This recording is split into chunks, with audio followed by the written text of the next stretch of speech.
Commanders Jayden Daniels to undergo tests for rib injury.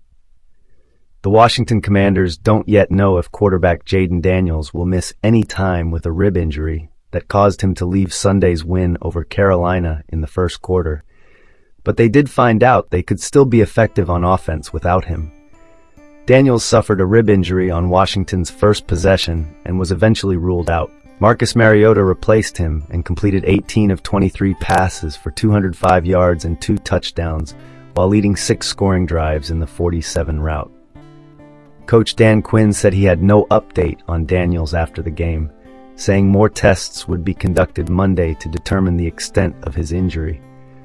"I'll give you some updates just as soon as I find out tomorrow, but I do not have any tonight," Quinn said. Daniels' mom, Regina, posted to social media that he's fine, and multiple sources told ESPN after the initial x-rays that Daniels was okay. He stood on the sideline in street clothes and could be seen smiling and talking to teammates.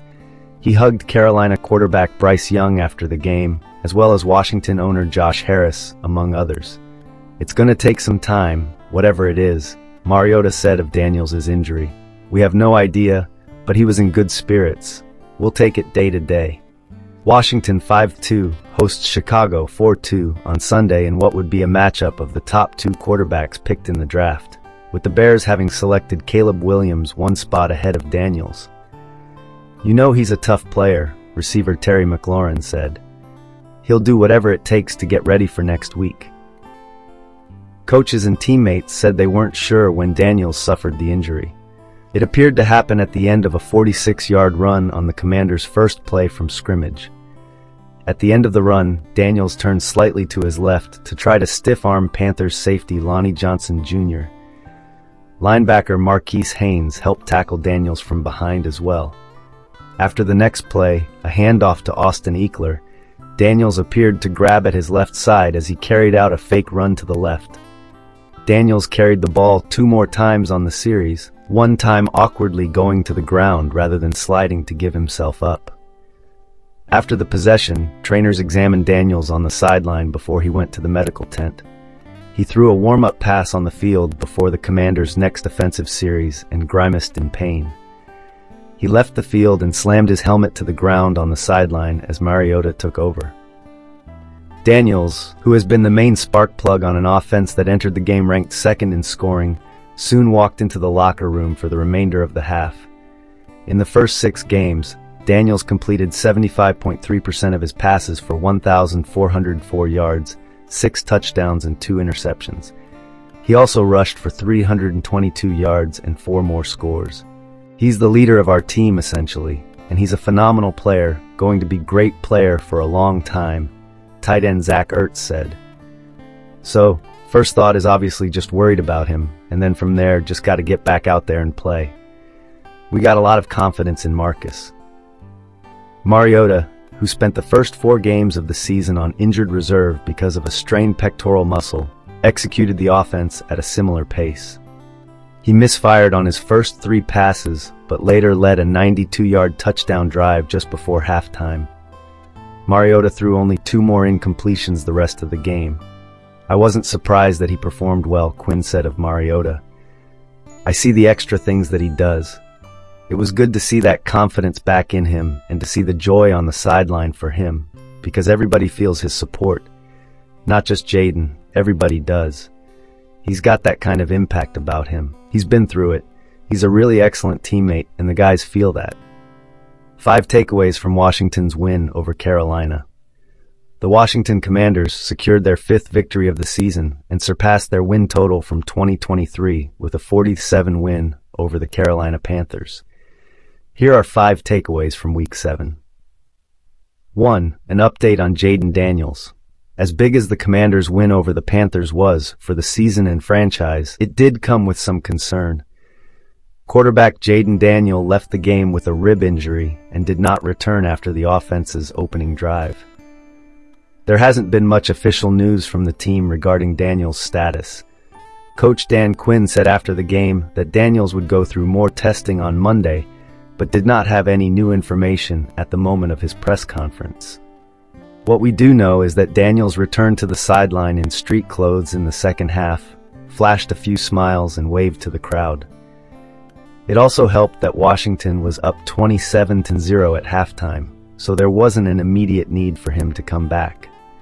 Daniels' teammates couldn't provide much intel either, but none of them seemed worried about their quarterback. "I'm not going to speculate on his injury, but he's a tough guy, and I know he's going to do whatever it takes to try to be ready for next week," Terry McLaurin said in the locker room. The Commanders have been cautious about not putting a player on the field if they aren't healthy. That will be the case for Daniels, as his status will certainly be heavily monitored this week. The hope is that he won't have to miss time, but his health remains the top priority. 2. The defense smothered the Panthers. The defense has been making steady improvements since their Week 1 performance against the Tampa Bay Buccaneers. Sunday's game against the Panthers was perhaps their biggest jump in production. Aside from their opening drive, more on that later, and a couple in the fourth quarter, the Panther found almost no success on offense.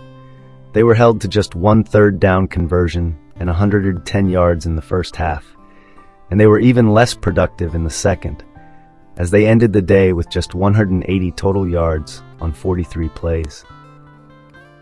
While the defense as a unit played better than they have all season, there were a few players who stood out and were particularly disruptive. Mike Sainristil led the team with 7 tackles, several of which were in the open field.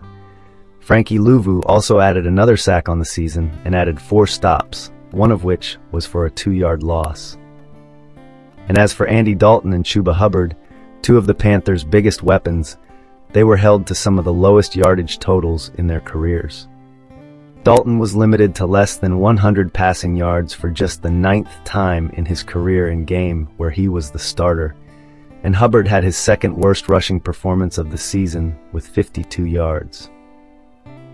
Number 3. The offense didn't miss a beat with Marcus Mariota under center. Sunday's game was a test for the Commanders' offense, which had been performing as one of the best units in football. Daniels was out for most of the game, and it was an opportunity for the players to show how they could fare when they weren't at full strength. But the Commanders' offense continued to roll with Marcus Mariota under center. His first drive was a little rocky and resulted in a 3-and-out. After that, however, things looked relatively routine for the unit. For starters, it helped that Mariota was efficient playing in relief for Daniels. After missing a few of his first throws, he ended the night completing 78% of his passes with a 138.2 passer rating. He led the offense on a 92-yard drive to wrap up the first half and tossed a 12-yard touchdown pass to Zach Ertz to put Washington up 27-0. "You know what, I'm really proud of Marcus," Quinn said. "So, if your moment gets called, then you're ready to deliver for the team, and I think that's a really powerful thing, and he was able to do that tonight." The Commanders also had Brian Robinson Jr. back in the lineup, and Quinn said that he could feel the running back's strength. He had 71 yards on 12 carries, several of which helped Washington keep the chains moving. He also scored his 6th touchdown of the season, marking a career high. Although losing Daniels was not ideal, Washington had another exceptional offensive day, putting up 421 yards while converting 50% of their third downs. And they certainly had plenty of trips to the end zone, as they put up 40 points for the first time since 2020. 4. Dante Fowler balled out. The Commanders didn't waste much time setting the tone on Sunday, and Dante Fowler Jr. made sure his team got the afternoon started the right way. It was 3rd and 9 at the Commanders' 25-yard line. Dalton, who had completed 2 of his first 3 passes, dropped back and looked to dump off the ball to Miles Sanders. He overshot it, though, and the pass went right to Fowler, who shook off an attempted tackle from the opposing quarterback and ran 67 yards for the touchdown. "Man, that was so cool," Fowler said. "That was my first interception.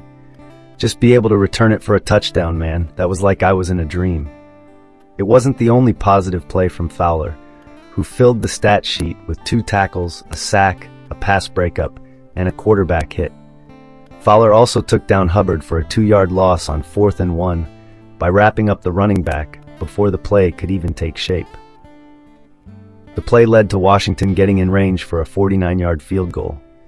Fowler needed to step up with Dorrance Armstrong being inactive. Consider that goal achieved, and now the former Florida Gator is leading the team with 4.5 sacks. 5. Hope for tomorrow. Mariota had a simple answer when asked about what's possible for the Commanders now that they have won 5 games through the first 7 weeks. Tomorrow, he said with a laugh.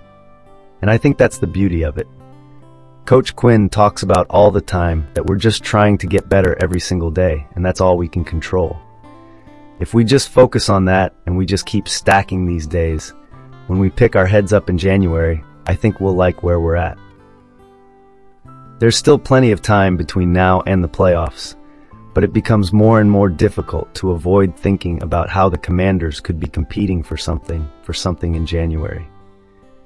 They were expected to beat the Panthers, but it speaks to their maturity that they were able to live up to those expectations, even without their starting quarterback. And it seems like the team is no longer a group that is looking to win games by outscoring opponents. Their defense is starting to catch up, which creates even more possibilities for what the team can accomplish. Washington's season is still full of challenges. They need to play the Cowboys and Eagles twice. The Steelers are solid as ever, and the Bears, Washington's next matchup, seems to be surging as well. The Commanders have shown they can handle themselves, though, and while the players can't look too far down the road, the fans can see a bright future.